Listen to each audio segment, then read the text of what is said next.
منت کو لگا اس کے بالوں میں کوئی انگلیاں چلا رہا ہے۔ ناخن بڑے ہونے کی باعث اسے لگ رہا تھا جیسے اس کا سر کوئی نوکیلی چیز پھیری جا رہی ہو۔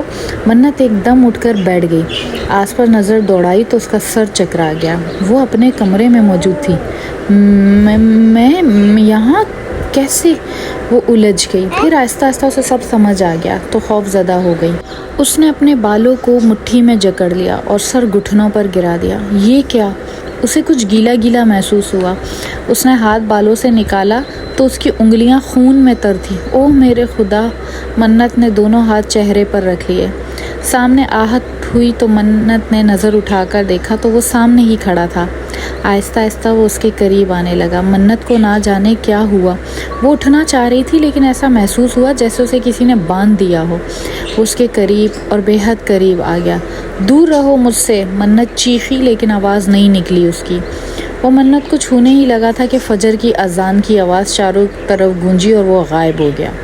منت نے شکر ادا کیا۔ خون صاف کر کے اس نے وضو کیا اور سائرہ بیگم کے کمرے میں بھاگ گئی۔ وہ جو بھی تھا منت کے قریب آنا چاہتا تھا لیکن ہر بار کوئی نہ کوئی اس کے مقصد کے بیچ آ رہا تھا۔ اللہ ہر بار منت کو بچا رہا تھا۔ منت جب کمرے میں آئی تو سائرہ بیگم نماز پڑھ رہی تھی۔ منت بھی برابر میں جائے نماز بچھا کر کھڑی ہو گئی۔ نماز سے فارغ ہو کر منت سائرہ بیگم کی گود میں سر رکھ کر لیٹ گئی۔ منت آپ تو رات سیما کی طرف تھی نا، تو ابھی یہاں کیسے؟ سائرہ بیگم نے پیاس اس کے بالوں پر ہاتھ پھیرا۔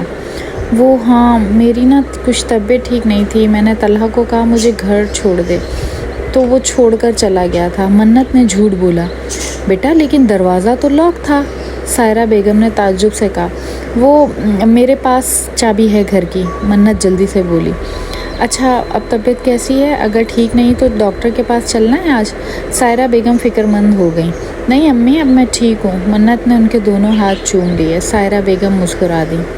منت آج کافی دن بعد سکون کی نیند سوئی تھی، ورنہ اکثر ہی ڈر کر چونک کر اٹھ جایا کرتی تھی۔ بے شک اللہ کے ذکر میں سکون ہے۔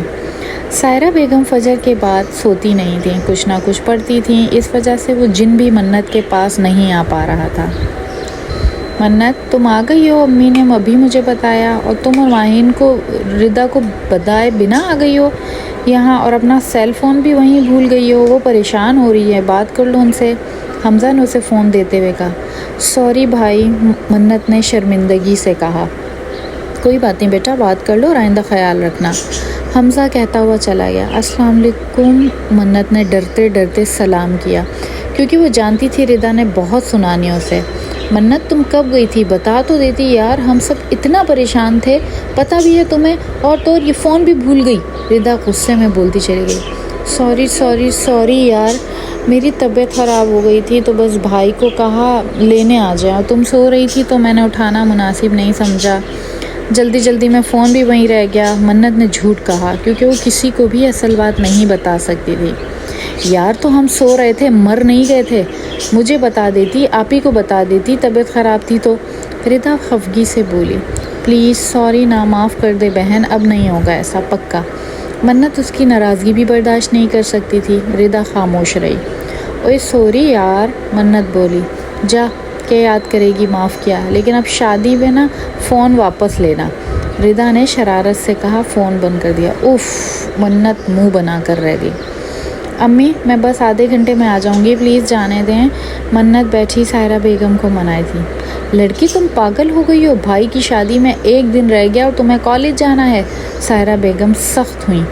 امی بس آدھا گھنٹہ، منت نے معصوم سی شکل بنائی۔ ٹھیک ہے پھر میں طلحہ سے کہہ دیتی ہوں لے جائے وہ تمہیں، حمزہ مصروف ہے۔ سائرہ بیگم نمبر ملاتی ہوئی بولی۔ نہیں میں مہر کے ساتھ چلی جاؤں گی، انکل چھوڑ دیں گے ہمیں، ہم خود آ جائیں گے، منت بولی۔ اوکے، اللہ کی امان میں جاؤ، سائرہ بیگم بولے۔ اللہ حافظ کہتی ہوئی منت گھر سے نکل گئی۔ منت تو یہ پکڑ اور یہی رک، جو باکس چاہیے وہ لے لے، میں ذرا سا نوٹس لے کر آتی ہوں اپنے۔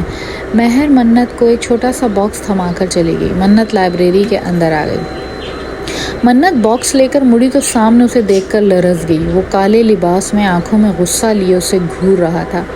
اس کی آنکھیں کسی وجہ سے سرخ ہو رہی تھیں، جیسے خون نکل رہا ہو، شاید وہ کسی وجہ سے اس کے قریب نہیں آ پا رہا تھا۔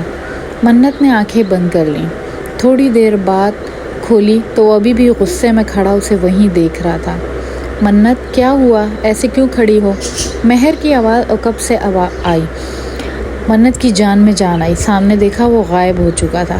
ایسے ہی بس، منت بولی۔ اچھا یہ کیسا ہے دیکھا تم نے؟ مہر نے ہاتھ میں پکڑے باکس کی طرف اشارہ کیا۔ نہیں، کیا ہے اس میں؟ منت نے پوچھا۔ خود دیکھ لو، مہر مسکرائی۔ منت نے باکس کھولا، اس میں خوبصورت سا لاکٹ تھا جس پر اللہ لکھا ہوا تھا۔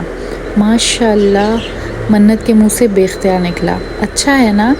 مہر بولی۔ بہت خوبصورت ہے۔ کس کے لیے لیا؟ منت نے پوچھا۔ ماہی بھابھی کے لیے، مہر نے مسکرا کر بتایا۔ بہت خوبصورت ہے، منت نے پھر سے تعریف کی۔ اچھا چلو اب اور یہ تم مجھے دو۔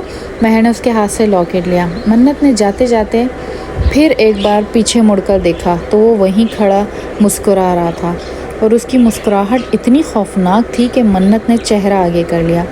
شاید وہ اس لاکٹ کی وجہ سے منت کے قریب نہیں آ پا رہا تھا، لیکن منت کو اس کی بات سمجھ میں نہ آئی۔ رات کے قریب 2 بجے منت کی آنکھ کھلی۔ اس نے اپنے برابر میں نظر دوڑائی تو سمرا اور حریم سو رہی تھیں، منت کی خالہ کی بیٹیاں جو آج ہی پہنچی تھی شادی میں شرکت کے لیے۔ منت کی نظر ان سے ہوتی ہی دروازے کی جانب گئی تو وہ چونک گئی۔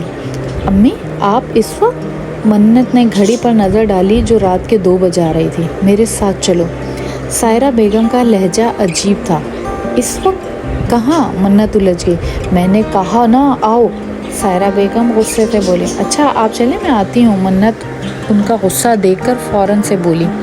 منت کو کچھ عجیب سا محسوس ہوا کیونکہ سائرہ بیگم نے کبھی بھی اس سے اس طرح سے بات نہیں کی تھی۔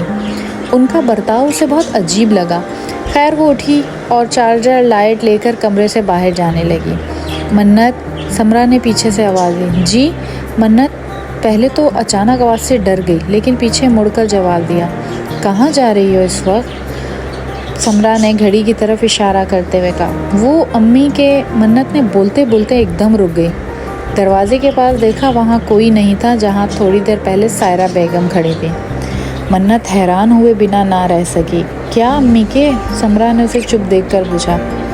امی کے پاس، وہ مجھے بلانے آئی تھیں، منت نے الجھے انداز میں کہا۔ اس وقت؟ سمرا نے حیرت سے اسے دیکھا۔ جی۔ ارے نہیں، خالہ تو نیند کی گولی کھا کر سوئی تھی، اور دوسری بات تو خالہ کے ساتھ ان کے کمرے میں امی سو رہی ہیں، وہ کیوں تمہیں بلائیں گی، وہ بھی رات کے 2-2:30 بجے؟ سمرا نے کہا۔ کیا واقعی؟ منت حیران تھی کہ اگر امی سو رہی ہیں تو پھر وہ کون تھی؟ منت کو اپنا شک یقین میں بدلتا ہوا محسوس ہوا۔ کہاں کھو گئی؟ سمرا بولی۔ کہیں نہیں، منت نے چونکے کہا۔ سو جاؤ، کوئی خواب دیکھا ہوگا۔ سمرا نے لیٹتے ہوئے کہا۔ آپ بھی واقعی میں وہ امی تھیں؟ میں نے دیکھا انہیں۔ منت کے دل کو تسلی نہیں ہو رہی تھی۔ اچھا چلو ادھر آؤ۔ سمرا نے کھڑے ہو کر منت کا ہاتھ پکڑا اور کمرے سے باہر نکل آئی۔